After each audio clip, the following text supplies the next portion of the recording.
அன்பான தேவனுடைய பிள்ளைகளே, ஆண்டவராகிய இயேசு கிறிஸ்துவின் நாமத்தினாலே உங்களை வாழ்த்துகிறேன், வரவேற்கிறேன். இந்த மாதத்தில் 3 வாரங்களை நாம் கடந்து வந்திருக்கிறோம். கடந்த 3 வாரங்கள் நம்முடைய தேவனாகிய கர்த்தர் நம்மோடு இருந்தார், நம்மை பாதுகாத்தார், நம்மை பராமரித்தார், நம்மை வழிநடத்தினார். இந்த நெருக்கடியான சூழ்நிலைகளிலே கர்த்தர் நமக்கு நல்ல ஜீவனையும் சுகத்தையும் பலத்தை தந்து அவருக்கு நல்ல சாட்சிகளாக கர்த்தர் நம்மை நிறுத்தி வைத்திருக்கிறார். அதற்காகவும் நான் கர்த்தரை கோடாக்கொடி ஸ்தோத்திரங்களை ஏறிருக்கிறேன். கேட்டுக்கொண்டிருக்க அன்பான சகோதரனே, சகோதரியை, அருமையான வாலிப தம்பி தகச்சியுடைய யாவரையும் ஆண்டவராகிய இயேசு கிறிஸ்துவின் நாமத்தினாலே நான் வாழ்த்துகிறேன், உங்களை ஆசீர்வதிக்கிறேன். கர்த்தராகிய இயேசு கிறிஸ்துடைய வாழ்த்துதலும் ஆசீர்வாதமும் என்றென்றைக்கும் உங்களோடு கூட தங்கியிருப்பதாக. இன்றைக்கு நாம் தியானிக்கும்படியான வார்த்தை என்னவென்று சொன்னால், துதியினாலே உண்டாகிற நன்மைகள் அல்லது மேன்மைகள். அதாவது நம்முடைய தேவனாகிய கர்த்தரை நாம் ஏன் துதிக்க வேண்டும், எதற்காக துதிக்க வேண்டும், நம்முடைய தேவனாகிய கர்த்தரை துதிக்கிறதுனாலே நம்முடைய வாழ்க்கையில் என்ன நன்மைகள் உண்டாகிறது, என்ன மேன்மைகள் உண்டாகிறது என்பதை குறித்து இன்றைக்கு நாம் தியானிக்க போகிறோம். பரிசுத்த ஆவியானவர் தாமே இந்த நம்முடைய தியானத்தை நமக்கு ஆசீர்வதிக்கும்படி, நம்மோடு கூட பேசும்படி நான் ஒரு நிமிடம் கண்ணில் போய் ஜெபிப்போம். எங்களை நேசிக்கிற தேவனாகிய கர்த்தாவே, நாங்கள் நன்றியோடு துதிக்கிறோம், ஸ்தோத்திரிக்கிறோம். எங்கள் தேவனாகிய கர்த்தர் நீர் துதிக்கு பாத்திரராக இருக்கிறீர் ஆண்டவரே. நீர் துதிகளின் நடுவிலே வாசம் பண்ணுகிற தேவனாக இருக்கிறீர் ஆண்டவரே. அப்பா, உம்மை துதிக்கிற யாவருக்கும் நீர் நல்லவரும் நன்மை செய்கிற தெய்வமாக இருக்கிறீரே. நாங்கள் நன்றியோடு துதிக்கிறோம், ஸ்தோத்திரிக்கிறோம். இன்னும் கூட கர்த்தாவே, உம்மை துதிக்கிற துதியை குறித்து நாங்கள் தியானிக்கவிருக்கிறோம். தேவனாகிய கர்த்தர் எங்களோடு பேசும், எங்களுக்கு ஆலோசனை தாரும் ஆண்டவரே. நாங்கள் ஏன் உம்மை துதிக்க வேண்டும், எதற்காக துதிக்க வேண்டும், துதிக்கிறதுனால எங்களுக்கு உண்டாகிற நன்மைகள் மேன்மைகள் என்ன என்பதை குறித்து எங்களோடு பேசும். அதை நாங்கள் அறிந்து கொள்ளவும், எங்கள் இதயங்களில் ஏற்றுக்கொள்ளவும், எங்கள் வாழ்க்கையில் அதை நாங்கள் கடைபிடிக்கவும் எங்கள் தேவனாகிய கர்த்தர்கள் உதவி செய்கிறார்கள். இயேசு கிறிஸ்துவின் நல்ல நாமத்தில் வேண்டிக் கொள்கிறேன், பிதாவே. இப்பொழுது நாம் தேவனுடைய ஆலோசனைக்குள்ளாக, தேவனுடைய வார்த்தைக்குள்ளாக போவோம். முதலாவது நாம் எதை குறித்து தியானிக்க போகிறோம்னு சொன்னால், கர்த்தர் யார், கர்த்தர் யார், ஏன் அவரை துதிக்கணும், அவரை துதிக்கிறதுனால உண்டாகிற நன்மைகள் என்ன, இதனை கொண்டு கர்த்தர் யார், ரெண்டாவது ஏன் அவரை துதிக்கணும், மூன்றாவது துதிக்கிறதுனாலே நம்முடைய வாழ்க்கையில் உண்டாகிற நன்மைகள் என்ன என்பதை பார்க்கணும். அதில் முதல் பகுதி கர்த்தர் யார் அப்படின்றதை குறித்து நான் சொல்ல விரும்புகிறேன். வேதத்திலே 1 நாளாகமத்தின் புஸ்தகம் 16வது அதிகாரம் 25ஆம் வசனத்திலே கர்த்தர் பெரியவரும் மிகவும் துதிக்கப்படத்தக்கவருமாய் இருக்கிறார் என்று இருக்கிறது.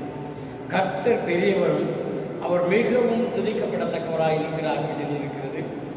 சங்கீத புஸ்தகம் 96வது சங்கீத 4வது வசனத்திலே கர்த்தர் பெரியவரும் மிகவும் ஸ்தோத்திரிக்கப்படத்தக்கவராய் இருக்கிறார் என்று இருக்கிறது. பாருங்க, கர்த்தர் மிகவும் பெரியவர், அவர் துதிக்கப்படத்தக்கவர், அவர் ஸ்தோத்திரித்து ஆராதனை செய்ய அவர் பாத்திரர் என்று வேதத்தில் நாம் வாசிக்கிறோம். ஏன் அவர் துதிக்க பாத்திரர் அப்படின்னு சொன்னால், அருமையானவர்களே, ராஜா தாவீது என்ற ஒரு ராஜா இஸ்ரேல் தேசத்தில் இருந்தார். அவர் சொல்றார் கர்த்தரை குறித்து, நீர் 10,000 பேர்களிலும் சிறந்தவர், நீர் 10,000 பேர்களில் சிறந்தவர். நம் ஆராதிக்கிற தேவனாகி கர்த்தரே பெரியவர், அவரே துதிக்கப்படத்தக்கவர், அவரே எல்லா ஸ்தோத்திரங்களுக்கும் மேலான தேவனாக இருக்கிறார். ஏன் அப்படின்னு கேட்டால், பாருங்க, இந்த தேவனாகிய கர்த்தர், நாம் ஆராதிக்கிற தேவன், நாம் வாழ்கிற பூமியையும் பூமியில் இருக்கிற அனைத்து நிறைவுகளையும் படைத்தவர் இந்த தேவனாகிய கர்த்தரே.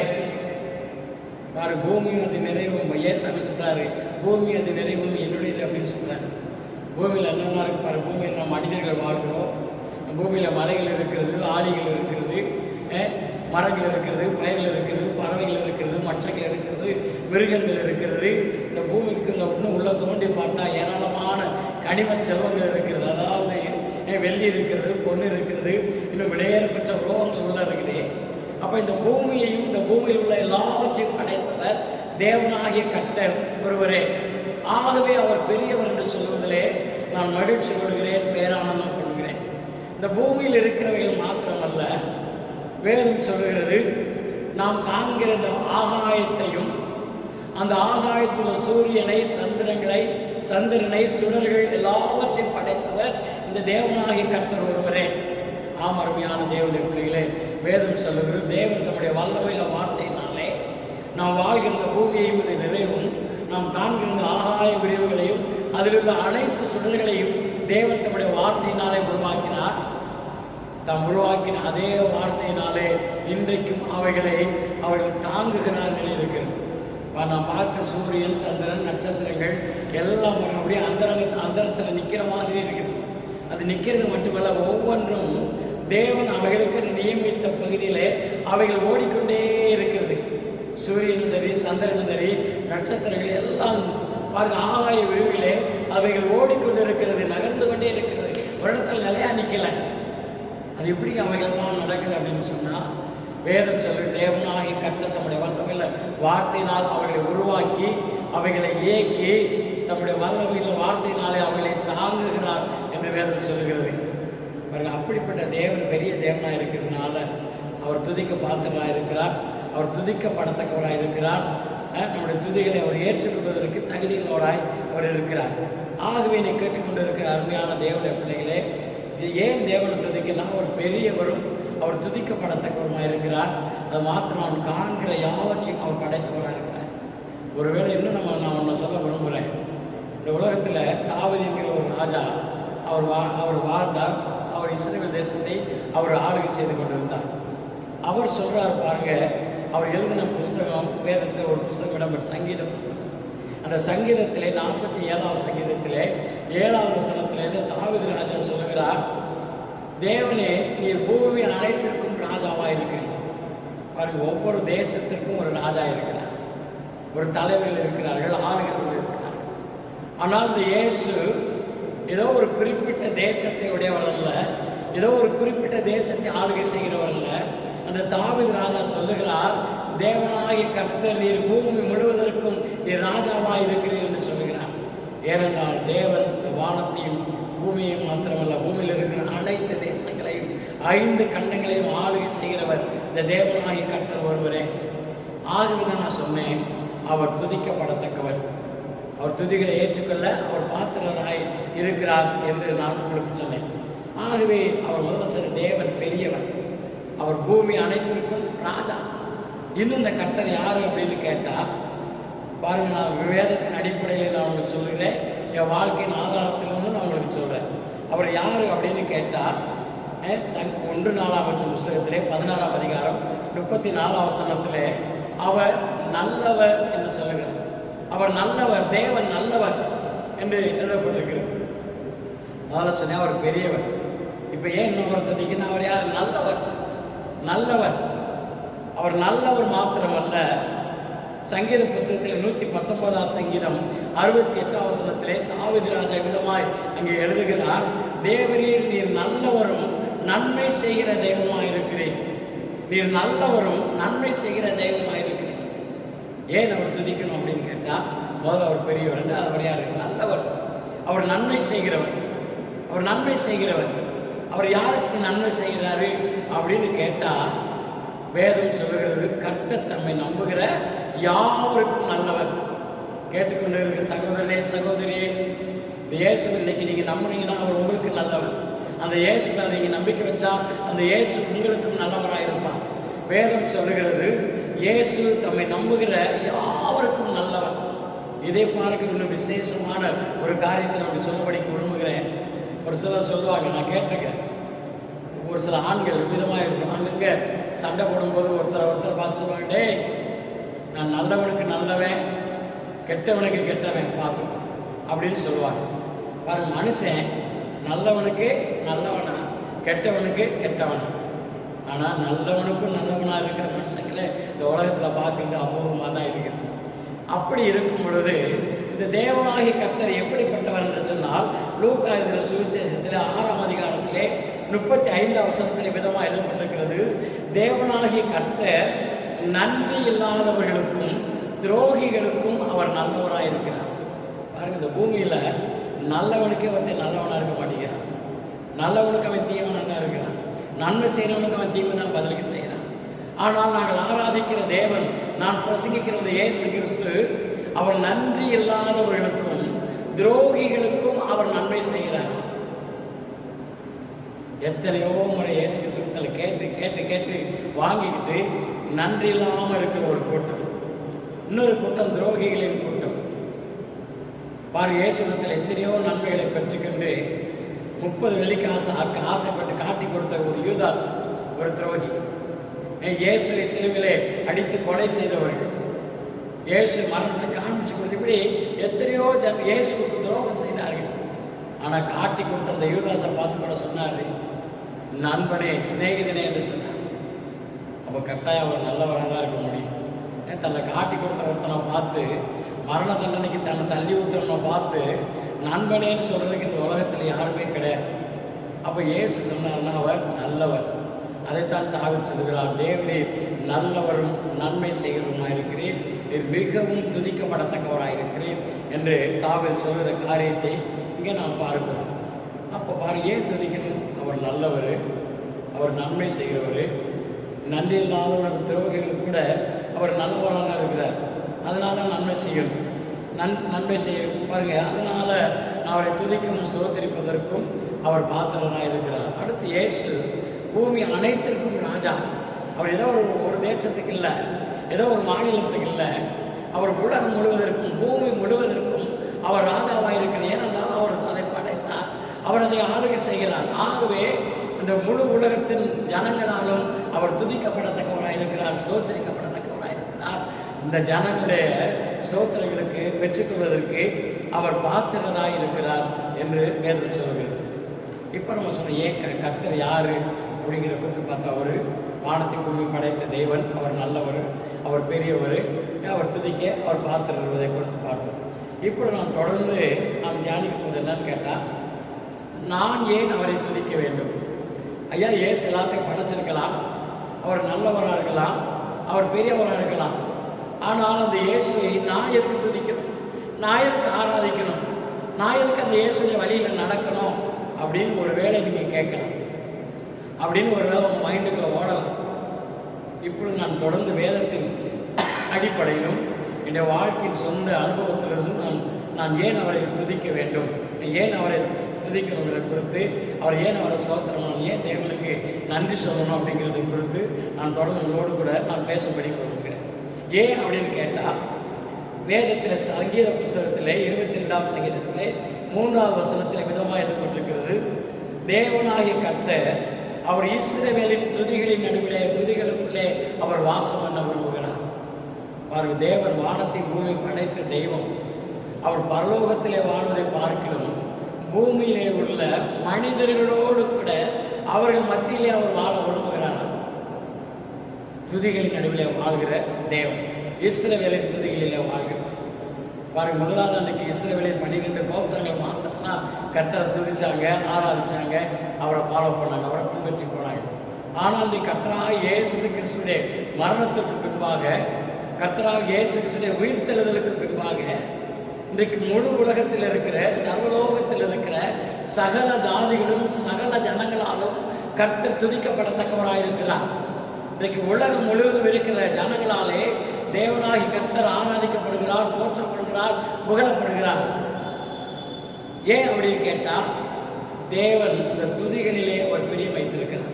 வேதம் சொல்லுகிற அவர் துதிகளிலே பிரியப்படுகிறார். அவர் இஸ்ரவேலின் துதிகளின் நடுவிலே அவர் வாசம் பண்ண விரும்புகிறார். அது மட்டுமல்ல, இயேசு கிறிஸ்து உலகத்தில் வந்த போது, அவர் உலகத்தை விட்டு போகும்போது நம்முடைய ஜனங்கிட்ட சொல்கிறாரு, மத்திய எழுதின சுவிசேஷம் 18வது அதிகாரம் 20வது வசனத்திலே, 2 பேராயிலும் 3 பேராயிலும் என் நாமத்தினாலே, என் பெயரை சொல்லி எந்த இடத்திலே கூடியிருக்கிறீர்களோ நானும் உங்களோடு கூட இருக்கிறேன். இயேசுநாதர் சொல்கிறாரு, இந்த பூமியில் வாழ்கிற நீங்கள் 2 பேரோ 3 பேரோ கூடி சேர்ந்து என்னை துதிக்கும் போது, கர்த்தர் நல்லவர், கர்த்தர் நன்மை செய்கிறவர் என்று சொல்லி நீங்கள் என்னை துதிக்கும் போது, ஆராதிக்கும் போது, என்னை ஸ்தோத்தரிக்கும் போது, நான் உங்கள் நடுவில் இருக்கிறேன், உங்கள் நடுவில் வருவேன், உங்கள் நடுவில் பிரசன்னராக இருப்பேன் என்று சொல்கிறார்.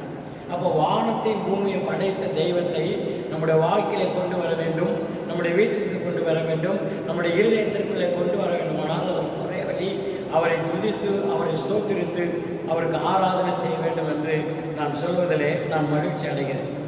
அதே போல் வேதத்தில் வாசிக்க 2 புஸ்தகத்திலே 5ஆம் அதிகாரம் 13-14 வசனத்தை வேதத்தில் வாசிக்கும் போது சாலமோன் என்கிற ஒரு ராஜா இருந்தார். அவர் தேவனாகிய கர்த்தருக்கு ஒரு பிரமாண்டமான ஒரு ஆலயத்தை அவர் கட்டி முடித்தார். கட்டி முடித்த பின்பு ராஜாவும் கர்த்தருக்கு சேவை செய்கிற லேவியர்களும் ஆசாரியர்களும் அவரை பாடி துதிக்க லேவியர்களும் இன்னும் சகல ஜனங்களும் தேவாலயத்தில் கூடி வந்து அவரை துதித்து அவரை ஸ்தோத்திரித்தார்கள். அப்படி ஜனங்கள் எல்லாரும் ராஜாவும் ஜனங்களும் சேர்ந்து கொண்டு கர்த்தரை துதித்து ஸ்தோத்திரித்து அவருக்கு ஆராதனை செய்தபோது வானத்தையும் பூமியும் படைத்த தேவன், பரலோகத்தில் வாழ்கிற தேவன், அந்த பரலோகத்தின் மகிமையை விட்டு சாலமோன் கட்டின அந்த தேவாலயத்தில் வந்து இறங்கினார். அவருடைய பிரசன்னத்தினாலே அவருடைய மகிமையினாலே அந்த ஆலயம் நிறைந்தது. அந்த கர்த்தருடைய மகிமை நிமித்தமாய் ஆசாரியர்கள் சென்று உள்ளே அவருக்கு ஆராதனை செய்ய முடியவில்லைகள் இருக்கிறது. அப்போ இஸ்ரவேலர்கள் துதிச்சாலும் சரி, பூமியில் இருக்கிற எந்த இடத்துல இருக்கிற 2 பேர் 3 பேர் துதிச்சாலும் சரி, தேவாலயத்துக்குள்ள போய் அங்கே உட்காந்து துதிச்சாலும் ஸ்தோத்திரம் பண்ணாலும் சரி, பரலோகத்து தேவன், அதாவது வானத்தையும் பூமியை படைத்த தேவன், அண்ட சராசரங்களையும் ஆளுகை செய்கிற தேவன், உங்களையும் என்னையும் நேசிக்கிற தேவன் நம் நடுவிலே இறங்கி வருகிறார். நம் கர்த்தரை நம்முடைய இருதயத்தின் ஆழத்தில் அவரை துதிக்கும் போது அந்த நல்ல இயேசு நம்முடைய இருதயத்தில் வருகிறார். அந்த இயேசு நம்முடைய இருதயத்தில் தங்கி விடுகிறார். பாருங்க, இன்னைக்கு உலகத்தில் அநேகர் சொல்லுவாங்க, அந்த டாக்டர் எங்கள் சொந்தக்காரர், அந்த கலெக்டர் தெரியுமா அவர் எங்கள் சொந்தக்காரர், அந்த போலீஸு அதிகாரி தெரியுமா அவர் எங்கள் சொந்தக்காரர், அந்த மினிஸ்டர் தெரியுமா அவர் எங்கள் சொந்தக்காரன்னு சொல்லுவாங்க. இந்த பூமியில் இருக்கிற அதிகாரிகள் பேரை சொல்லி சொல்லி அவங்க எங்களுக்கு சொந்தக்காரங்க, அவங்க எங்களுக்கு சொந்தக்காரங்கன்னு சொல்லி இவங்க சந்தோஷப்படுவாங்க. எங்களுடைய சொந்தத்திலையும் அநேக உயர் அதிகாரிகளாக இருக்கிறாங்க. ஆனால் அதை குறித்து எனக்கு நான் சந்தோஷப்படலாம். வானத்தையும் பூமியை படைத்த தெய்வம், அண்ட சராசரங்களையும் ஆளுகை செய்கிற தெய்வம், தன்னைத்தானே குறுக்கி அவர் எனக்குள்ளே வந்து எனக்குள்ளே தங்கி என்னோடு வாசம் பண்ணுகிறார்கள். அதுதான் எனக்கு மகிழ்ச்சி, அதுதான் எனக்கு பெருமை. அவரோடு வாழ்கிறது தான் எனக்கு சந்தோஷம். அதனால் நான் சொல்கிறேன், அந்த அதிகாரி இந்த அதிகாரி இந்த அதிகாரி எல்லாம் எனக்கு சொந்தக்காரங்களாக இருந்தாலும் அதை பார்க்கலும் எல்லாவற்றையும் பார்க்கலும் மேலான தேவன், தேவனாகிய கர்த்தராக இயேசு கிறிஸ்து எனக்குள்ளே வந்து தங்கி இருக்கிறார் அல்லவா, அதுதான் என் வாழ்க்கையின் பெரிய மகிழ்ச்சியும் சந்தோஷமாக இருக்கிறது என்று சொல்வதிலே நான் மகிழ்ச்சி அடைகிறேன். வேதம் சொல்லுகிறது, அப்போ கர்த்தரை ஏன் துதிக்கணும்னா, அப்போ சர்வ வல்லமையில் தேவன், அண்ட சராசரி ஆளுகிற தேவன் நம்மளோடு நம்ம வீட்டுக்கு வரணும், நம்ம கூட தங்கணும், நமக்குள்ளே வந்து வாசம் பண்ணணும்னு சொன்னால் ஒரே ஒரு வழி அவரை துதிக்கணும். கர்த்தரா இயேசுவை இதயத்தில் தெய்வம் வந்து அவரை மதிக்கணும். நம்முடைய வாயினாலும் நம்முடைய இதயத்தினாலும் நம்ம மனம் விட்டு அவரை என்ன செய்ய துதிக்கணும். இயேசுவே நீ நல்லவர், நீ அன்பானவர், நீ இரக்கமுள்ளவர், நீ நல்லவர், நீ உதவி செய்கிறவர் என்று சொல்லி அவருடைய நாமத்தை சொல்லி சொல்லி சொல்லி யாரெல்லாம் துதிக்கிறாங்களோ அவர்களோடு கூட தேவன் இருப்பார். அவர் சொல்கிறார், அப்படி துதிக்கிற ஜனங்களை விட்டு நான் விலகவும் மாட்டேன், அவர்களை கைவிடவும் மாட்டேன். இன்றைக்கி அநேக கிறிஸ்தவம் கூட பார்த்திங்கன்னா, தேவனை நீங்கள் ஆண்டவர் எப்படி இருக்கீங்களா இல்லையா, நீங்கள் எங்கே போயிட்டீங்க, எனக்கே இந்த பிரச்சனைன்னு சொல்லுவாங்க. தேவனை தேவன் என்று அறிந்தும் அவரை துதிக்காமலும் ஸ்தோத்தரிக்காமலும் அவரை மகிமைப்படுத்தாமலும் இருக்கிறது பெரிய பாவம். ஒருவேளை கிறிஸ்தவனாக இருக்கலாம், இயேசு ஏற்றுக்கிட்டு நீங்கள் வருஷக்கணக்காக இருக்கலாம். பிரதர் சிஸ்டர் அம்மா, உங்களுக்கு தான் நான் பேசிக்கிட்டு இருக்கிறேன். நீ கிறிஸ்தவ குடும்பத்தில் பிறந்திருக்கலாம், இயேசு நான் கிறிஸ்தவ மதத்தில் சேர்ந்து எத்தனையோ வருஷங்கள் ஓடி இருக்கலாம். ஆனால் நீ கர்த்தரை ஒவ்வொரு நாளும் கர்த்தரை நினைத்து அவருடைய அன்பை நினைத்து அவர் உனக்கு செய்த உதவிகளை உபகாரங்களை நினைத்து அவரை துதித்து ஸ்தோத்திரித்து அவர்களை மகிமைப்படுத்தாமல் இருப்பாயானால் அந்த தெய்வ பிரசன்னம் உன்னோடு கூட இருக்காது. அந்த தெய்வம் விட்டுட்டு போயிடுவார்.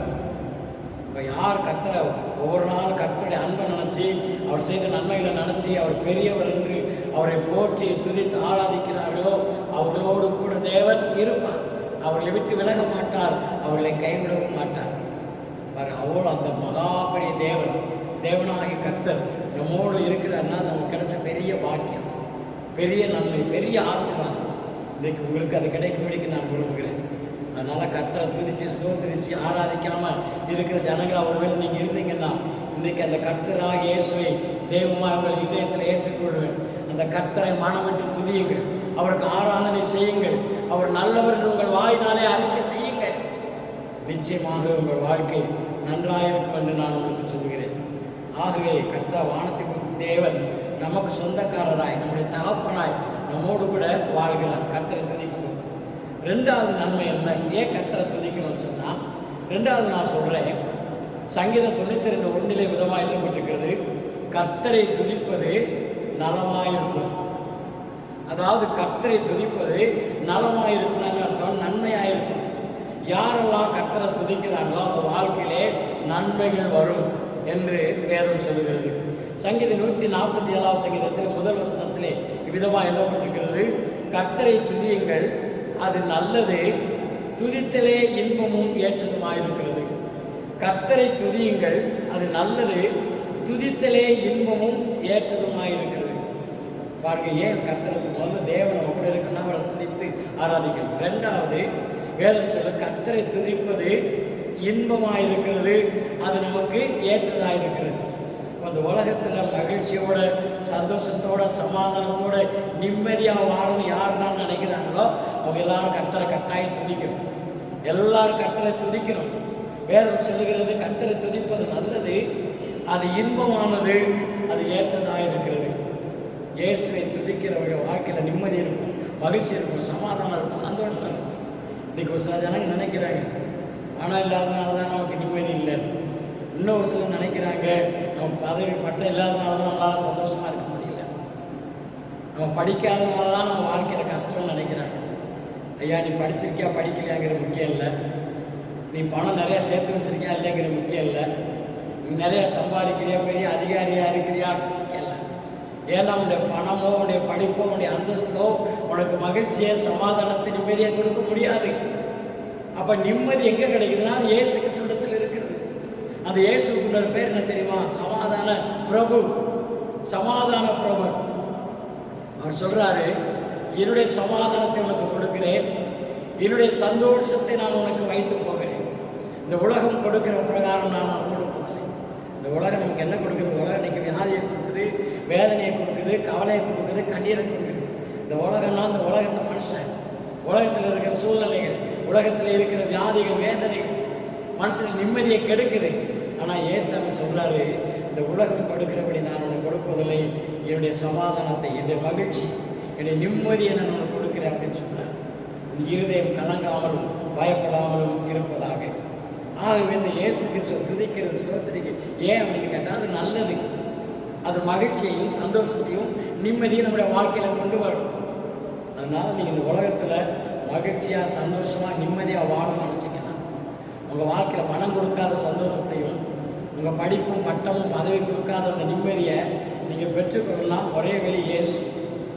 அந்த இயேசுவை தெய்வமாக ஏற்றுக்கொள், அந்த இயேசுவை கர்த்தர் என்று அறிக்கை எடுக்க, அந்த இயேசுவை ஆண்டவர் என்று அறிக்கை எடுக்க, உங்கள் வாழ்க்கையில் நீங்கள் மகிழ்ச்சியாக இருக்க முடியும், சந்தோஷமாக இருக்க முடியும், சமாதானமாக வாழ முடியும். பாருங்கள், மத்தியில் பேசிக்கொண்டிருக்கிற நான் என்னுடைய அனுபவத்தை உங்களோட சுருக்கமாக பகிர்ந்து கொள்ள போகிறேன். இன்றைக்கு எனக்கு வயசு 62 முடிஞ்சிருச்சு. 62 ஆண்டுகள் நான் இந்த உலகத்தில் வாழ்ந்துட்டேன். அதில் 17 வருஷம், முதல் 17 வருஷம் இயேசு இல்லாத வாழ்க்கை. அந்த 17 வருஷத்தில் இயேசு யாருன்னு எனக்கு தெரியாது. அந்த இயேசுவை நான் உள்ளத்தில் ஏற்றுக்கொள்ளலை, அவரை துதிக்கலை, அவரை ஆராதிக்கலை. என் மனசில் யாரை துதிக்கன்னு தோணுச்சோ அவங்கள துதித்தேன், யாரை ஆராதிக்கணும் அவங்கள ஆராதிச்சுக்கிருந்தேன். ஆனால் இயேசுவை நான் அறியவும் இல்லை, அவரை துதிக்கவும் இல்லை, அவரை ஆராதிக்கவும் இல்லை. அந்த 17 வருஷம் என் வாழ்க்கையில் பயங்கரமான வேதனைகள், துன்பங்கள், கவலைகள், வியாதிகள், கண்ணீர், இப்படிப்பட்ட வாழ்க்கை தான் 17 வருஷம் வாழ்ந்துக்கிட்டு இருந்தேன். நிம்மதி இல்லாத வாழ்க்கை, சுகமில்லாத வாழ்க்கை, சந்தோஷமில்லாத வாழ்க்கை. எத்தனையோ முறை நினச்சிருக்கிறேன், ஏன் வாழணும், ஏன் இந்த உலகத்தில் வாழணும், தான் எதுவுமே இல்லையே, வாழ்வதை பார்க்க சாவது மேல் கூட நினச்சிருக்கிறேன். ஆனால் அன்னைக்கு சாகாதபடிக்கு அந்த கர்த்தருடைய நல்ல கரங்களை தடுத்து தடுத்து தடுத்து நிறுத்தி கொண்டது. என்னுடைய 17 வயசு கடைசி பகுதியில், 17 வயசு முடிக்கிற தருவாயில் இயேசுவை குறித்து நான் கேள்விப்பட்டேன். இயேசுவை ஆண்டவர் என்று நான் அறிந்து கொண்டேன். அவர் நல்லவர் என்றும், அவர் பெரியவர் என்றும், அவர் துதிக்க பாத்திரர் என்றும் அறிந்து கொண்டேன். அந்த நாளில் தானே என் இருதயத்தை திறந்து, இயேசுவே, இது ஆண்டவர், நீ பூமி அனைத்திற்கும் ராஜா, நீ நல்லவர், நீ நன்மை செய்கிறவர், நீ மகிழ்ச்சியை கொடுக்கிறவர், என் உள்ளத்தில் வாங்க ஆண்டவரே, என் வாழ்க்கையில் வாங்க ஆண்டவரே, என் குடும்பத்துக்கு வாங்க ஆண்டவரே என்று சொல்லி அந்த அந்த இயேசு கிறிஸ்துவை நான் மனப்பூர்வமாக என் உள்ளத்திலிருந்து என் மனதார அழைத்தேன். அந்த நல்ல இயேசு அன்றைக்கு என் வீட்டுக்கு வந்தார். என் வீட்டில் இருந்த பிரச்சனை, வேதனை, வியாதியெல்லாம் ஓடி போச்சு. அந்த இயேசு எனக்குள்ளே வந்தார். அந்த இயேசு இருதயத்தில் வந்தபோது எனக்குள்ள இருந்த பாவ எண்ணங்கள், பாவமான சிந்தனைகள், எனக்குள்ள இருந்த பலவீனங்கள், எனக்குள்ள இருந்த கவலைகள், கண்ணீர் எல்லாம் என் வாழ்க்கையை விட்டு பறந்து போய் விட்டது. அது எப்படி போச்சு, எங்கே போச்சு தெரியும். இயேசு உள்ள வந்தார். எல்லா வேதனையும், வியாபகமும், கவலையும், கண்ணீரும் என்னை விட்டு பறந்து போச்சு. இன்றைக்கு இயேசுவோடு 47 வருஷம் நான் வாழ்ந்து முடிச்சிருக்கேன். இந்த 47 வருஷமும் உண்மையாக நான் சொல்கிறேன், சத்தியமாக நான் சொல்கிறேன், என் வாழ்க்கையில் மகிழ்ச்சி, சந்தோஷம், நிம்மதி, சமாதானம், சுகம், இப்படி தான் நான் வாழ்ந்துக்கிட்டு இருக்கேன். இந்த 47 வருஷத்தில் என் வாழ்க்கையில் வியாதி இல்லை, வேதனை இல்லை, கவலை இல்லை, கண்ணீர் இல்லை. அதுக்கு என்ன செய்வேன், இதுக்கு என்ன செய்வது, எதை குறித்து நான் கவலைப்படலை, கலங்கலை. காரணம், அந்த நல்ல தேவனாகிய கர்த்தர், அந்த நல்ல இயேசு எனக்கு போதுமானவராக இருக்கிறார். என் வாழ்க்கையின் எல்லா பகுதியையும் அந்த இயேசு கவனிக்கிறார். இயேசு ஆண்டு கொள்கிறார். என் வாழ்க்கையின் எல்லா பகுதியிலும் அந்த இயேசு கிறிஸ்து எனக்கு போதுமானவராக இருக்கிறார். ஆகவே ஏன் கர்த்தரை துதிக்கணும்னா, அந்த தேவன் நமக்குள்ள வர்றதுக்காக துதிக்கணும். வந்த பின்னால் நம்ம வாழ்க்கையில் நல்லா இருக்கணும். வேதனை இல்லாமல், வியாதி இல்லாமல், கவலை இல்லாமல், கண்ணீர் இல்லாமல், கடன் இல்லாமல் நிம்மதியாக வாழணும். அதுக்காக கர்த்தரை துதிக்கணும். மூன்றாவது ஏன் கர்த்தரை துதிக்கணும் அப்படின்னு சொன்னால், இந்த உலகத்திலே நமக்கு ஏராளமான எதிரிகள் ஒருவேளை இருக்கலாம். சில நேரங்களில் நம்ம அலுவலகத்தில் நமக்கு எதிரானவர்கள் இருப்பாங்க, நம்ம குடியிருக்கிற இடத்துல நமக்கு எதிரானவங்க இருப்பாங்க, நம்ம படிக்கிற இடங்களில் இருப்பாங்க, அல்லது நம்ம வெளியே போகிற இடங்களில் இருப்பாங்க. இந்த உலகத்தில் நம்ம எத்தனையோ எதிர்ப்புகளை பலவேறு வித்தியாசமான மனிதர்கள் மூலமாக, அதிகாரிகள் மூலமாக இன்றைக்கி நம்ம சந்திச்சுக்கிட்டு இருக்கிறோம். அப்படி இருந்தாலும் அதற்கு மேலாக இந்த உலகத்திலே ஒரு தீய சக்தி ஒன்று இருக்குது.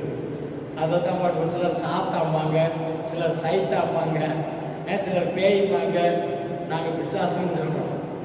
எப்படியோ ஒரு தீய சக்தி இருக்குது. அது பேயாக இருந்துட்டு போகுது, அது பிசாசாக இருந்துட்டு போகுது, அது சைத்தானாக இருந்துட்டு போனாலும் சரி, அது சாத்தானாக இருந்தாலும் சரி. இந்த சாத்தானை குறித்து வேதம் சொல்கிறது, அவன் திருடன், அவன் கொல்லவும் அழிக்கவும் வருவான் என்று வேறு ஒன்றுக்கும் வரமாட்டான் என்று ஆண்டவராக இயேசு கிறிஸ்து யோவான் எழுதின சுவிசேஷத்திலே 10ஆம் அதிகாரம் 10ஆம் வசனத்தில் சொல்லியிருக்கிறார். சிலர் சொன்ன மாதிரி பேய், சிலருக்கு பிசாசு, சிலருக்கு சைத்தான், சாப்பி சொல், எதுலாம் ஒன்று தான். ஒரே ஒரு தீய சக்தி மனிதனுக்கு விரோதமாய் செயல்படுகிறது. மனிதனுடைய வாழ்வுக்கு விரோதமாய், நிம்மதிக்கு விரோதமாய், சமாதானத்துக்கு விரோதமாய், ஆரோக்கியத்துக்கு விரோதமாய் செயல்பட்டு கொண்டு இருக்கிற ஒரு சக்தி. அது அந்த பிசாசுக்கு நமக்கு எதிரியாக இருக்கிறான். எங்களை பொறுத்தவரைக்கும் ஒரே ஒரு எதிரின்னு தான் நான் சொல்கிறேன். பிசாசு தான் எங்களுக்கு எதிரி. பிசாசு தான் எதிரி. அந்த பிசாசு சில நேரங்களிலே தீய சுபாவமுள்ள மனிதர்களுக்குள்ள நுழைஞ்சிக்கிட்டு அந்த மனுஷன் மூலமாகவும் நமக்கு தீமை செய்கிறான். சில நேரங்களில் அவன் மற்ற விதங்களும் செய்கிறான். எப்படியா இருந்தாலும் இந்த எதிர்ப்புகளை மேற்கொள்வதற்கு என்ன செய்யணும் அப்படின்னு கேட்டால், ஐயா அந்த அங்கே போகலாமாயா, இங்கே போகலாமாயா, அவங்கள பார்க்கலாமா? இல்லை, எல்லா எதிரிகளையும் எதிர்ப்புகளையும் நாம் ஜெயித்து எதிரி இல்லாத, எதிர்ப்பில்லாத ஒரு வாழ்க்கையை வாழணும்னு சொன்னால் அதுக்கு ஒரே ஒரு வழி, தேவனாகிய கர்த்தரை ஒவ்வொரு நாளும் துதித்து ஸ்தோத்திரித்து அவருடைய பாதத்தில் உட்கார்ந்து அவரை துதிக்கிறதான் பாருங்க.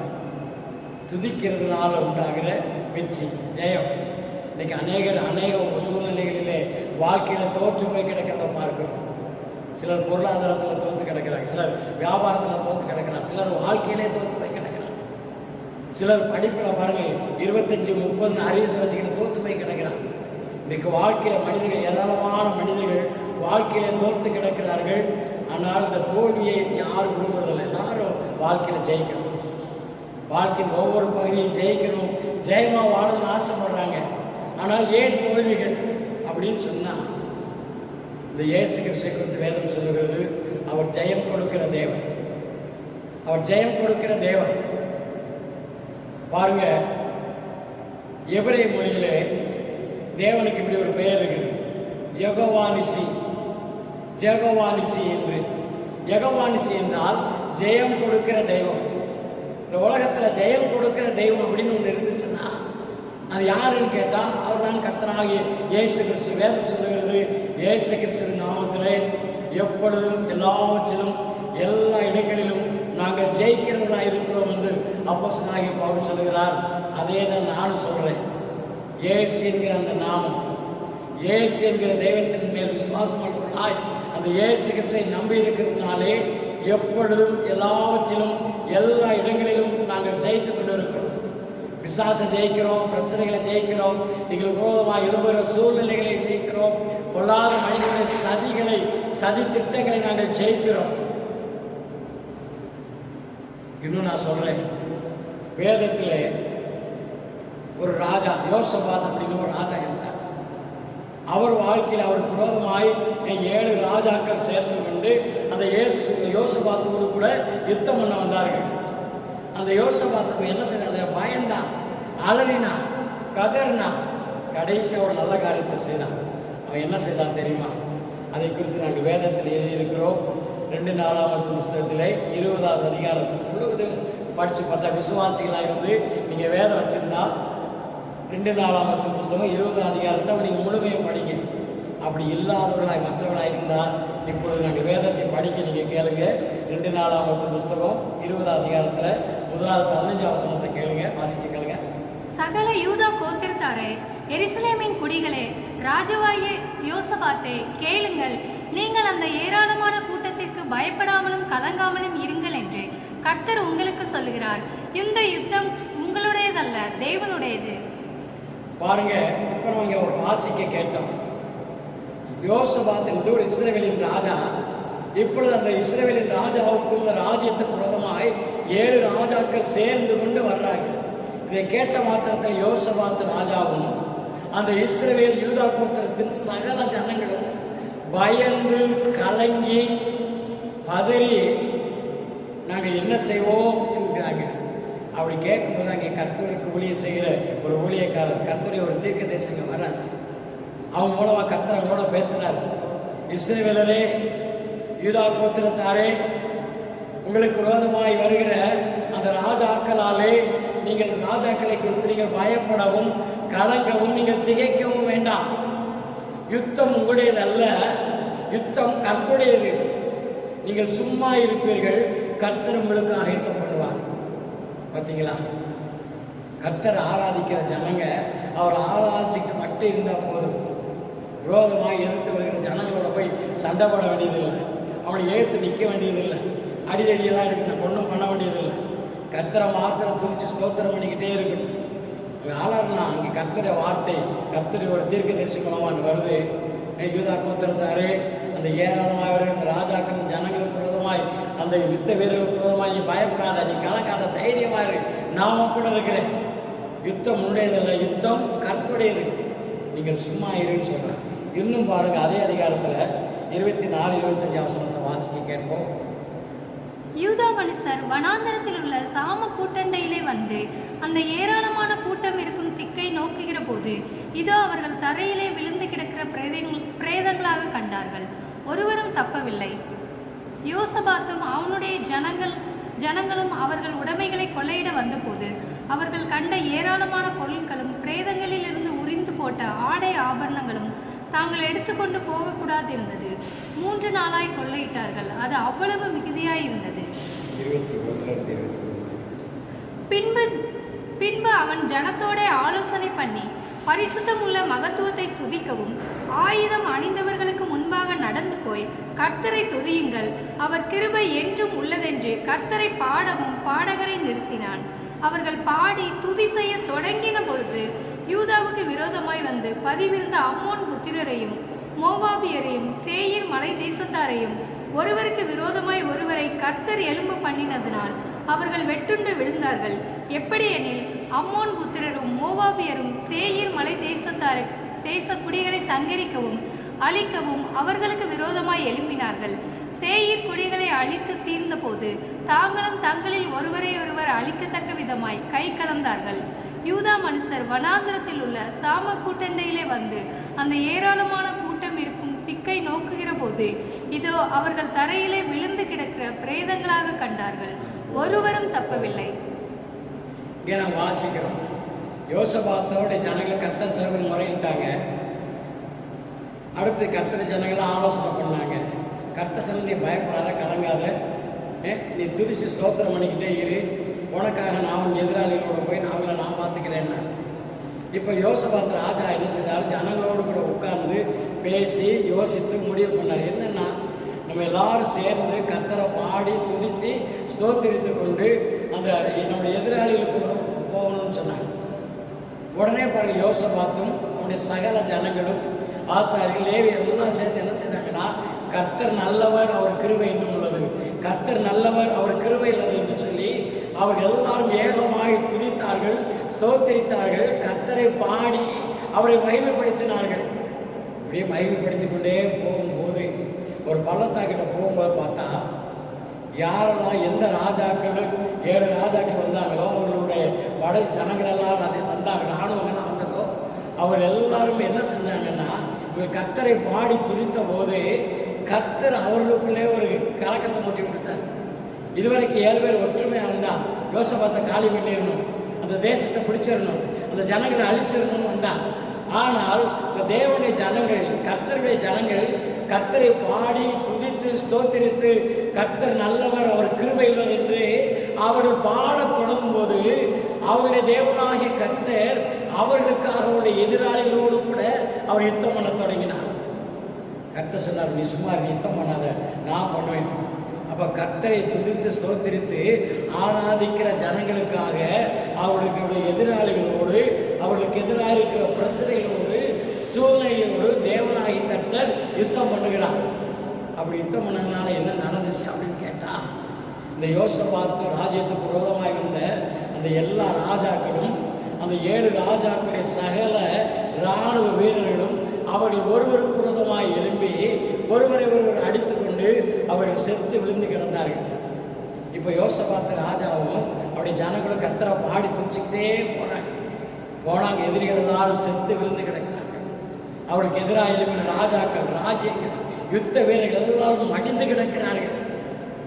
இவங்க தெரிஞ்சுக்கிட்டாங்க, கர்த்தர் நமக்காக வேலை செய்திருக்கிறார், கர்த்தர் நமக்காக யுத்தம் பண்ணியிருக்கிறார், நம்மளா யுத்தம் பண்ணால் நம்மளால் ஜெயிக்க முடியாது, நம்ம ஸ்தோத்திரம் பண்ணி பாடி துதிச்சதுனால கர்த்தர் நமக்காக யுத்தம் பண்ணார் அப்படின்னு சொல்லி அங்கே போகும்போது பார்த்தீங்கன்னா அவருடைய ஏராளமான உடைமைகள் கிடந்தது.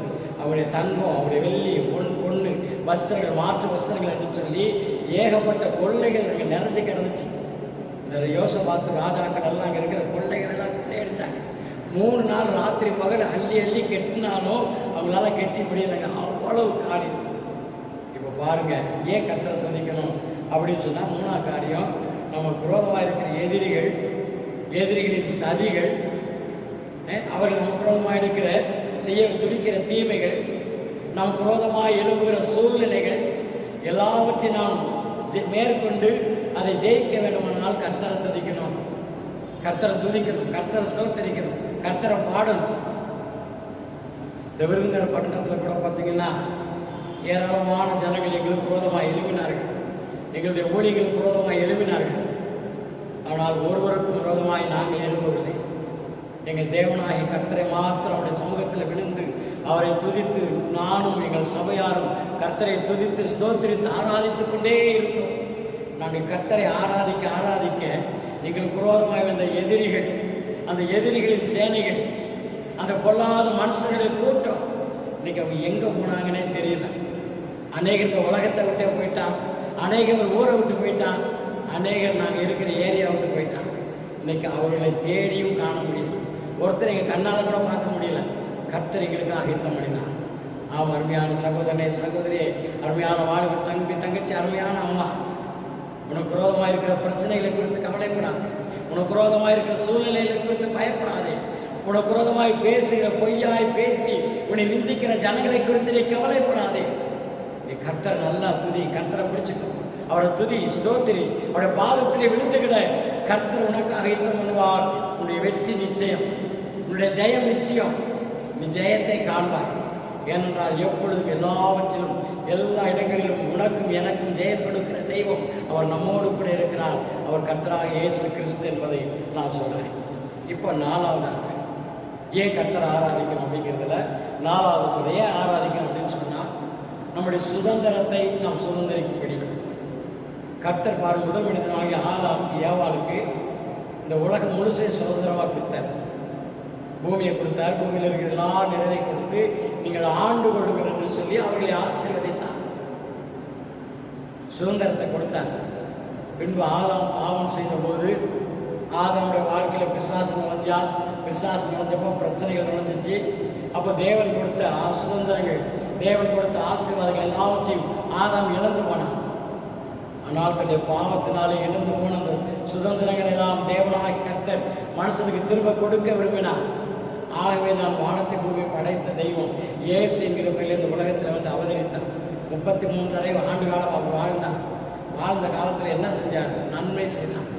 பிணியாளிகளை குணமாக்கினார், பிரச்சனைகளை மாற்றினார், வேதனைகளை நீக்கினார், பசிக்கிற ஜனங்களுக்கு ஆகாரத்தை கொடுத்தார்.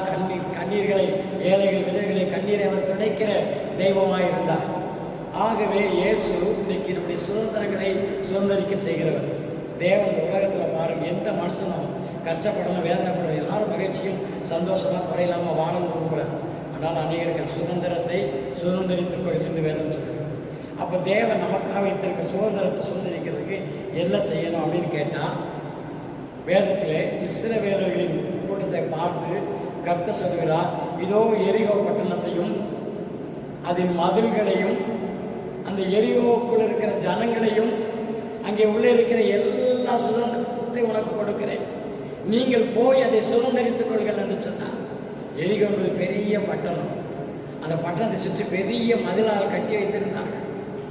இப்போ கர்த்தர் சொல்கிறார், அந்த எரிகோ உனக்கு தான், அந்த மதில்களை உடச்சி நொறுக்கி உள்ளே போய் எல்லாத்தையும் சுதந்திரித்துக்கோ அப்படின்னு சொன்னார். இப்போ ஜனங்கள் அதை சுதந்திரித்து கொண்டார்களா? எப்படி சுதந்திரித்தார்கள்? சுதந்திரிக்கிறதுக்கு என்ன செஞ்சாங்க அப்படிங்கிறத இப்போ நம்ம பைபிள் வந்து இப்போ வாசிக்க போகிறோம். யோசுவாவின் புஸ்தகம் 6ஆம் அதிகாரம் 20வது வசனத்தை வாசிக்க கேட்போம். எக்காலங்களை ஊதுகையில் ஜனங்கள் ஆர்ப்பரித்தார்கள். எக்கால சத்தத்தை ஜனங்கள் கேட்டு மகா ஆரவாரத்தோட முழங்குகையில் அலங்கம் இடிந்து விழுந்தது.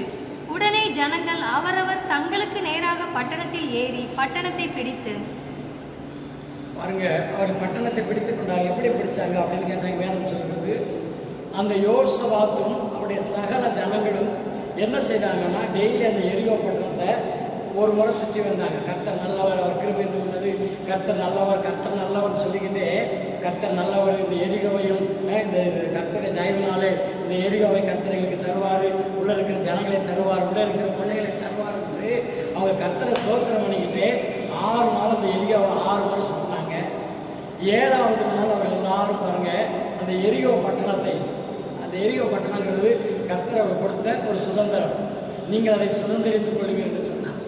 அப்போ கர்த்தர் உங்களுக்கு எதை தருவேன் என்று சொல்லியிருக்கிறாரோ, அந்த கர்த்தரிடத்தில் நீங்கள் எதையெல்லாம் பெற்றுக்கொள்ள வேண்டும் என்று நீங்கள் விரும்புகிறீர்களோ அவைகளை பெற்றுக்கொள்ளும்படிக்கு என்ன செய்யணும்னா, யோசுவாவுடைய ஜனங்கள் என்ன செய்தார்களா, அந்த எரிகோவின் மதில்கள் விழுகிற வரைக்கும், அவருடைய எதிர்ப்புகள் எல்லாம் அடங்குகிற வரைக்கும், அவர்களுக்கு விரோதமாக இருக்கிற சூழ்நிலைகள் மாறுகிற வரைக்கும் 7 நாளும் அவர்கள் இதை சுற்றி சுற்றி வந்தாங்க. கர்த்தர் நல்லவர், அவர் கிருபை இல்லது, கர்த்தர் நல்லவர், கிருபை இல்லது என்று சொல்லி அவர்கள் சுற்றிக்கிட்டே வந்தாங்க.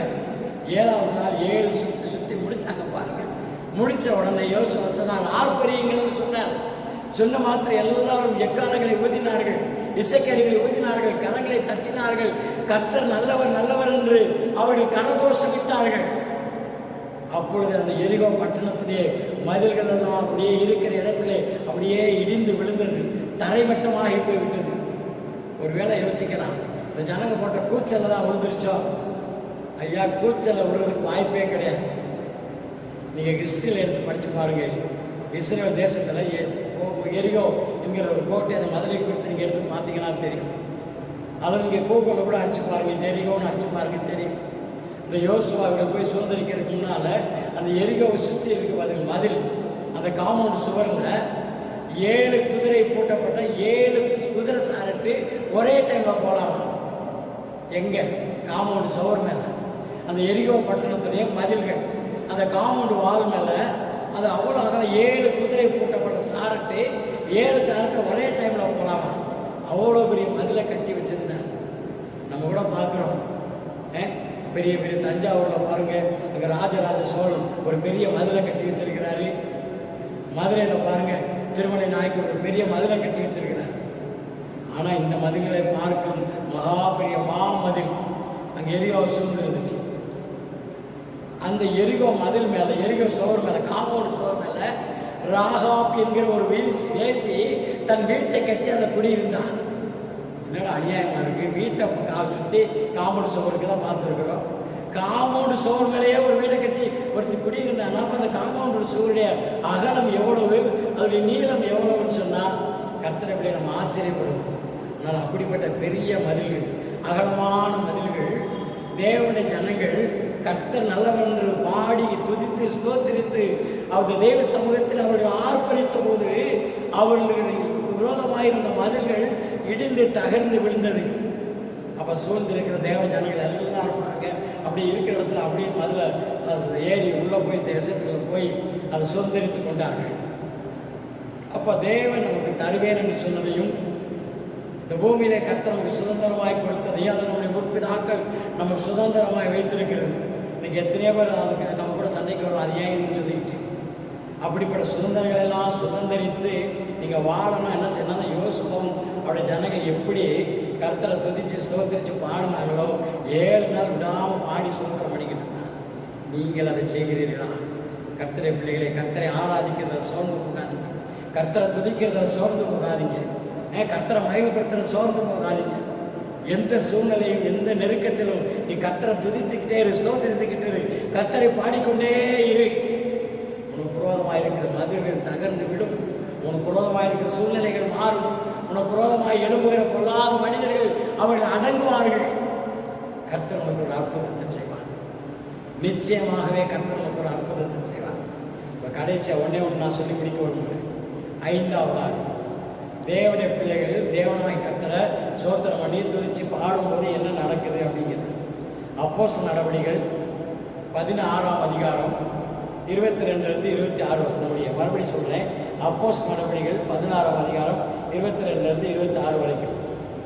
அப்பொழுது ஜனங்கள் கூட்டம் கூடி அவர்களுக்கு விரோதமாய் எழும்பினார்கள். அதிகாரிகள் அவர்கள் வஸ்திரங்களை கிழித்து போடவும் அவர்களை அடிக்கவும் சொல்லி அவர்களை அநேக அடி அடித்த பின்பு சிறைச்சாலையிலே வைத்து அவர்களை பத்திரமாய் காக்கும்படி சிறைச்சாலைக்காரனுக்கு கட்டளையிட்டார்கள். அவன் இப்படிப்பட்ட கட்டளையை பெற்று அவர்களை உட்காவலறையிலே அடைத்து அவர்கள் கால்களை தொழுமரத்தில் மாட்டி வைத்தான். நடுராத்திரியிலே பவுலும் சீலாவும் ஜெபம் பண்ணி தேவனை துதித்து பாடினார்கள். காவலில் வைக்கப்பட்டவர்கள் அதை கேட்டுக்கொண்டிருந்தார்கள். சடுதியிலே சிறைச்சாலையின் அஸ்திபாரங்கள் அசையும்படியாக பூமி மிகவும் அதிர்ந்தது.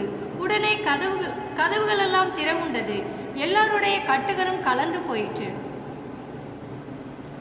அருமையான ஜனங்கள், தேவ ஜனங்களே, நாம் வாசிக்க கேட்டோம் பாருங்க. பவுல் சீலா அப்படிங்கிற 2 சகோதரர்கள், 2 நண்பர்கள் இருந்தாங்க.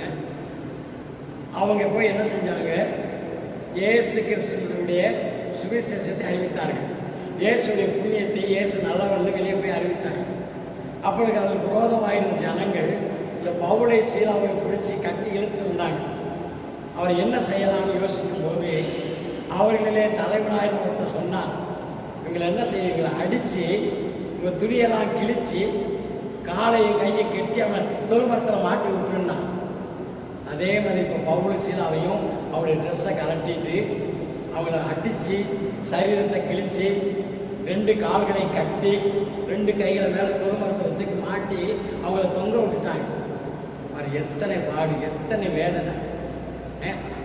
நிர்வாணப்படுத்தி அடித்து உதச்சி கிழித்து காலை கட்டி கையை கட்டி மேலே தூக்கி தொங்க விட்டா எப்படி இருக்கும்?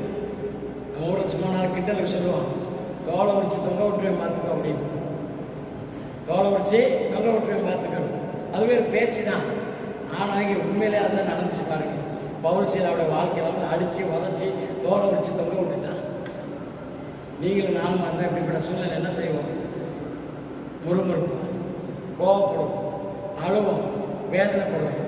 ஆனால் இந்த பவுலு சீலாவது 2 நண்பர்கள் என்ன செஞ்சாங்க தெரியுமா? அழுகலை, முறுமுறுக்கலை, வேதனைப்படலை. ஐயோ எனக்கு இப்படி நேர்ந்துருச்சே, எனக்கு இப்படி நடந்து போச்சேன்னு அவன் கவலைப்படலை. என்ன செஞ்சாங்க தெரியுமா? இப்போ வாசிக்க கேட்டீங்க பார்த்தீங்களா? பவுலும் சீலாவும் அவர்கள் ஒருமனப்பட்டவர்களாய் கர்த்தரை துதித்து பாடினார்கள். அவங்க 2 பேர் சேர்ந்து அத்தனை நெருக்கத்திலே, அத்தனை வேதனையின் மத்தியிலே, நிர்வாணத்தின் மத்தியிலே அவங்க என்ன செய்தாங்க? மேலே தொங்கிக்கிட்டு அவர்கள் கர்த்தரை துதித்து பாடினார்கள். அந்த நெருக்கத்திலே கர்த்தரை துதித்து பாடினார்கள். பாடும்போது என்ன நடந்துச்சுன்னா, அப்படி சிறைச்சாலே ஒரு அதிர்ந்துச்சு பாருங்க. பூமி அதிர்ச்சி உண்டாகிற மாதிரி ஒரு பெரிய அதிர்வு உண்டாச்சு. அது ஏன் அப்படி அதிர்வு உண்டாச்சுன்னா, வானத்தை பூமி படைத்த தெய்வம், துதிகளின் நடுவிலே வாசம் பண்ணுகிற தெய்வம், இந்த பவுல் சீலாவோட துதியை கேட்டு அந்த சிறைச்சாலையில் இறங்கினார் பாருங்க. இறங்கின மாத்திரத்தில் சிறைச்சாலை அதிர்ந்தது. அந்த சர்வ வல்லமையில தேவனுடைய பிரசன்னத்தினாலே, அவருடைய வருகையினாலே அந்த சிறைச்சாலை அதிர்ந்தது. அந்த அதிர்ந்த மாத்திரத்தில் என்ன ஆச்சுன்னா, அவளை கட்டியிருந்த கட்டுக்கள் எல்லாம் அருந்தது, சிறைச்சாலையில் இருந்த பூட்டுக்கள் எல்லாம் உடைந்தது, அங்கே இருக்கிற கதவுகள் எல்லாம் தகர்ந்து ஒரு பெரிய விடுதலை உண்டாயிற்று. எதனால? பவுலும் சீலாவும் கர்த்தரை துதிச்சதுனால, அந்த துதியின் சத்தத்தை கேட்டு தேவன் அங்கே இறங்கி வந்ததுனால இப்போ கட்டுக்கள் அருந்தது, காயங்கள் சுகமானது, சிறைச்சாலை ஒரு பெரிய விடுதலை உண்டாச்சு. இந்த பவுலும் சீலாவுக்கு மட்டும் இல்லை, இந்த சிறைச்சாலையில் இன்னும் ஏராளமான வேற அடைச்சி வச்சிருந்தாங்க. யாரெல்லாம் இந்த பவுல் சீலா இயேசுவை குறித்து பாடலை கேட்டார்களோ, அவர்களும் கைகளை தட்டி அதில் ஒருமனப்பட்டார்களோ, அவருடைய எல்லா கட்டுக்களும் அருந்து போனது. பாடினது பவுல் சீலாவும், அதை கேட்டது சிறைச்சாலையில் இருக்கிற எல்லாரும். இப்போ விடுதலை யாருக்குன்னு கேட்டால், பாடின பவுல் சீலாவுக்கு மட்டுமல்ல, அவங்க பாடின பாடலையும் துதிச்ச துதியையும் யாரெல்லாம் மகிழ்ச்சியாக சந்தோஷமாக கேட்டு அதற்கு அவர்கள் உடன்பட்டார்களோ அத்தனை பேருக்கு விடுதலை, அத்தனை பேருக்கு வெற்றி, அத்தனை பேருக்கும் ஜெயம். என்னை கேட்டுக்கொண்டிருக்கிற அன்பான தேவனுடைய பிள்ளை, உன் பாடுகளை குறித்து, நெருக்கத்தை குறித்து, வேதனை குறித்து, வியாகனை குறித்து நீ பயப்படாத, கவலைப்படாத, கண்ணீர் வெடிக்காத. இந்த பவுல் சீலா மாதிரி நல்லா கர்த்தரை பாடி துதிச்சு ஸ்தோத்திரம் பண்ணி கர்த்தர் இறங்கி வருவார். கர்த்தர் உனக்காக பெரிய அற்புதத்தை செய்வார், பெரிதான ஒரு விடுதலை தருவார். உனக்கு விரோதமாயிருக்கிற மனிதர்கள், சூழ்நிலைகள், உனக்கு விரோதமாயிருக்கிற கட்டுக்கள் எல்லாவற்றையும் அறுத்து தேவன் ஒரு பெரிய விடுதலையை தருவார். உன் வாழ்க்கையில் விடுதலை, உன் வீட்டில் விடுதலை, நம்முடைய தேசத்தில் விடுதலை, மகா பெரிய விடுதலையை தந்து தேவன் நம்மையும், நம்முடைய குடும்பங்களையும், நம்முடைய திருச்சபைகளையும், நம்முடைய தேசத்தையும் ஆசீர்வதிப்பதற்கு நம்முடைய தேவன் நல்லவராய் வல்லவராய் இருக்கிறார். அதனால அந்த உயர்ந்த தெய்வத்தை, இந்த நல்ல தெய்வத்தை எல்லாரும் மனம் விட்டு துதிங்க, ஸ்தோத்திரிங்க, அவருக்கு ஆராதனை செய்யுங்க. அப்படி செய்யும்போது முதலாக ஒன்று உங்கள் வாழ்க்கையில், உங்கள் வியாபாரத்தில், உங்கள் குடும்பத்தில், உங்கள் பிள்ளைங்க வாழ்க்கையில் ஒன்று நல்லது நடக்கும். ரெண்டாவது உங்களுக்கு என்ன நடக்கும் அப்படின்னு கேட்டால், அருமையான தேவனுடைய பிள்ளைகள், முதலாவது தேவன் உங்களோடு கூட வந்து தங்கியிருப்பார். ரெண்டாவது உங்கள் வாழ்க்கையில் நன்மை உண்டாகும். மூணாவது உங்களுக்கு எதிரியாக இருக்கிற மனிதர்களானாலும், சூழ்நிலைகளானாலும், அதிகாரிகளானாலும் அவர்கள் ஒன்றுமில்லாமல் போவார்கள். நாலாவது சுதந்திரம், உங்களுக்கு வர வேண்டிய ஆசீர்வாதம், உங்களுக்கு வர வேண்டிய விடுதலை, உங்களுக்கு கிடைக்க வேண்டிய நன்மைகள் எல்லாம் உங்களுக்கு வந்து கிடைக்கும். ஐந்தாவதாக உங்கள் வாழ்க்கையில் இருக்கிற கட்டுக்கள், கஷ்டங்கள், கவலை, கண்ணீர் எல்லாம் ஒழிஞ்சு நீங்கள் மகிழ்ச்சியாக சந்தோஷமாக இருப்பீங்க. நான் மறுபடியும் சொல்கிறேன், நான் சொன்னதெல்லாம் கதை இல்லை, இதெல்லாம் சரித்திரம், இதெல்லாம் நடந்த உண்மை. இதை நீங்கள் விசுவாசிங்கன்னா, இதை நம்புனீங்கன்னா, கர்த்தர் நல்லவர்னு நீங்கள் அறிக்கைட்டீங்கன்னா, அந்த கர்த்தரை பாடி துதிச்சிங்கன்னா, இப்போ நான் சொன்னதெல்லாம் எங்கெங்கெல்லாம் நடந்துச்சுன்னு சொன்னனோ அது எல்லாம் உங்கள் வாழ்க்கையில் நடக்கும், உங்கள் வீட்டில் நடக்கும், உங்கள் தொழிலில் நடக்கும், உங்கள் பிஸ்னஸில் நடக்கும். அது மட்டும் இல்லை, நீங்கள் வாழ்கிற இடத்துல இன்னும் நம்ம வாழ்கிற இடத்துல தாங்கி இந்திய தேசம் முழுவதும் கர்த்தர் பெரிய காரியங்களை செய்து நம்மையும், நம்முடைய குடும்பத்தையும், நம்முடைய தேசத்தையும் கர்த்தர் ஆறுதல்படுத்துவார். கண்களை கூடி பிரார்த்தனை செய்வோமா?